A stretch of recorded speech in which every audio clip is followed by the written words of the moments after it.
आप सब लोग दुख का समाधान पाने आए हो। कोई तन दुखी, कोई मन दुखी, कोई धन दुखी है। आप उसका उत्तर पाने आए हो, आप कृपा पाने आए हो, आप आशीर्वाद लेने आए हो। पर बुरा मत माने तो हम 100 की सीधी बात बताएं, हजारों दुखों की समस्या का समाधान एक ही है।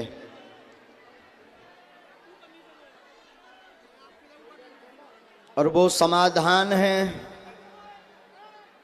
शरणागति।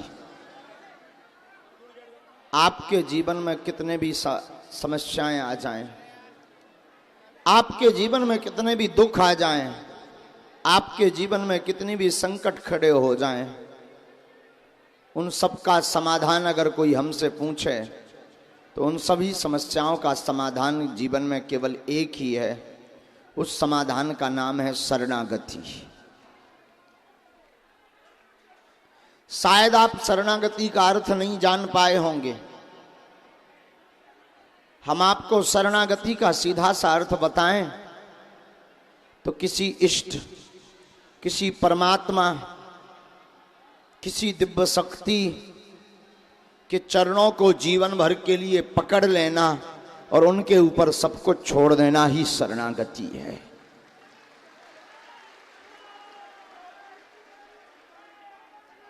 गांवों में कहावत है, शरण गए मरण नहीं होती है।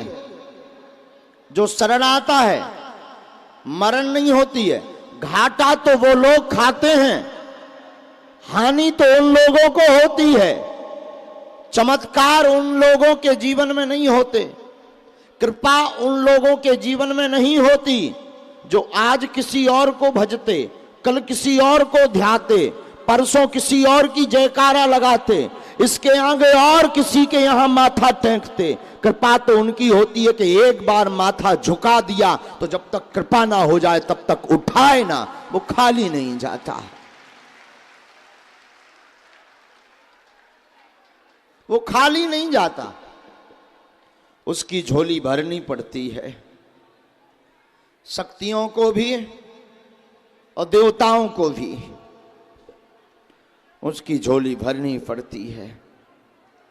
और बागेश्वर धाम के इस प्रांगण में आप जिस पावन भूमि पर विराजे हुए हैं और आज ये जो 1 लाख लोगों का, भक्तों का समुदाय दरबार में बैठा है, हम बस 100 की सीधी बात, करोड़ों की अमीरों की बात एक ही कहेंगे कि आप जिनकी शरण में आ गए बस उनके चरणों को भूलना नहीं।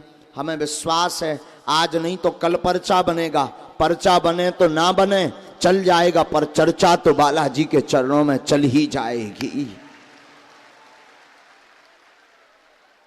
जरूरी नहीं कि आप मंच पर बैठ पाए, जरूरी नहीं आपका पर्चा बन पाए, जरूरी नहीं आपकी चर्चा हो पाए। इतने लोगों का पर्चा बनाने के लिए अगर क्रम भी लगाया जाए तो 2 साल कम है। 2 साल में इतने पर्चा ना बन पाए, पतो लगे जब तक और इतने ही जुड़ जाएं तो हमारी 13 पक्की है। होने तो है ही है पर जल्दी। लेकिन ये तो विनोद की बात थी, हंसी की बात थी। हकीकत तो यह है शरण गए मरण नहीं होती है। हम आप घाटा इसीलिए खाते हैं कि दिन पर दिन आपको खोरी भी नहीं है, आपके ऊपर आरोप भी नहीं लगा सकते, क्योंकि जो हैरान होता है उसे लगता शायद यहां समाधान मिल जाए। जो परेशान होता है उसे लगता शायद यहां हमारी समस्या दूर हो जाए। जो पीड़ित होता है उसे लगता शायद ये हमें ठीक कर देगा। पर हम तो भैया एक बात बोलेंगे, और देवता चित्त ना धरई पर हनुमत सेई सर्व सुख। और देवता चित्त नहीं रखते। एक हनुमान जी ऐसे हैं जो सब सुख देते हैं।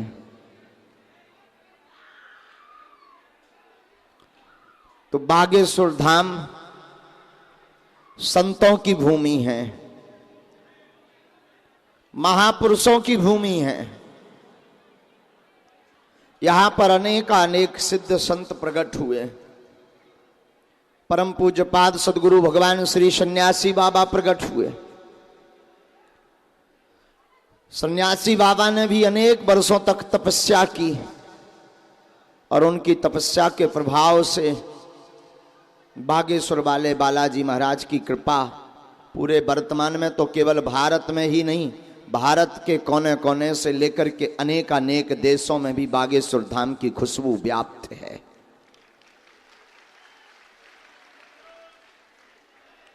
बागेश्वर धाम की पावन धरा, यहां किसी व्यक्ति विशेष की कोई महिमा नहीं है। जरूरी नहीं कि हम आपसे मिल पाएं, जरूरी भी नहीं कि आपका पर्चा हम बना पाएं, यह भी जरूरी नहीं कि आपकी चर्चा हो पाए। जरूरी तो सिर्फ इतनी है कि आप आ जाओ, नारियल बांध दो, हम मिल पाए ना मिल पाए, मंगल की पेशी प्रारंभ कर दो। कोई माई का लाल नहीं है जो आप पर कृपा करने से रोक दे। बोले बागेश्वर धाम सरकार की।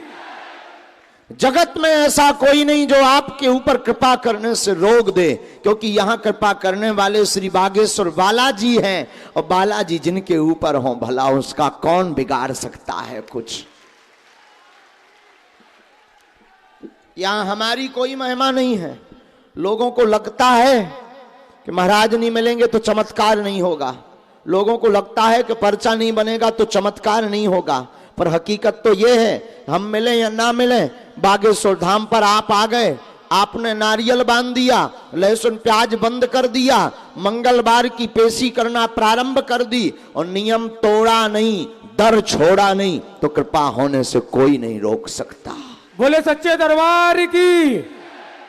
पर वही वाली बात, पुरानी वाली बात हम अगर कहें घिसी पिटी कि आज तुम बालाजी के बागेश्वर धाम के कल फिर कर जगह पहुंच गए, परसों तीसरी जगह पहुंच गए, इसके आगे और चौथी जगह पहुंच गए, इसके आगे और पांचवी जगह पहुंच गए। जाना बुरा नहीं है, पर हमें लगता है चाहे आप बागेश्वर धाम से जुड़ो, चाहे आप मेहंदीपुर बालाजी से जुड़ो, चाहे आप तिरुपति बालाजी से जुड़ो, अथवा आप वृंदावन धाम से जुड़ो, चाहे आप चित्रकूट धाम से जुड़ो, चाहे आप केदारनाथ धाम से जुड़ो, किसी धाम से जुड़ो, खाली हाथ तो आ ही नहीं सकते।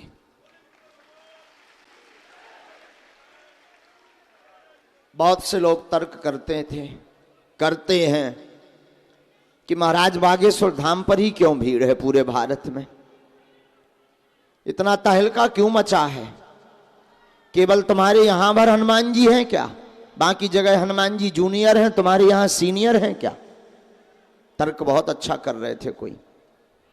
एक तो बड़ी विचित्र बात बोल रहे थे, बागेश्वर धाम वाले हनुमान जी सीनियर हैं क्या, बाकी सब जूनियर हैं क्या। हमने कहा नहीं, हनुमान जी तो एक ही हैं। हनुमान जी तो केवल वही हैं जिनका चारों युग परिताप है, पर महाराज केवल बागेश्वर धाम पर महिमा क्यों है।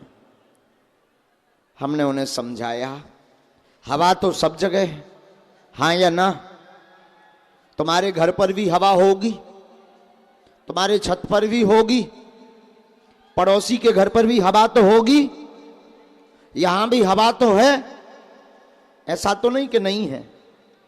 हवा तो सब जगह है, सबको लगती है, सबको जरूरत है। उसी प्रकार हनुमान जी भी सब जगह हैं, सब पर कृपा करते हैं, सब जगह वाले करते हैं, लेकिन महाराज बागेश्वर धाम पर ज्यादा क्यों। भैया हवा सब जगह है, पर जो पंखे के नीचे बैठता है उसे हवा ज्यादा लगती है।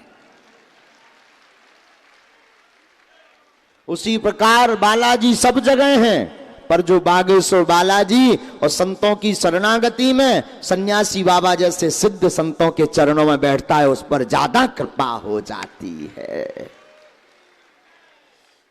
तो आज के दरबार में जितने भी आप सब पधारे, आप सबको बागेश्वर इस गद्दी की ओर से खूब खूब आशीर्वाद।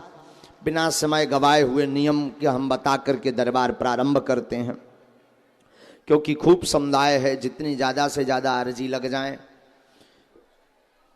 उतना अच्छा है।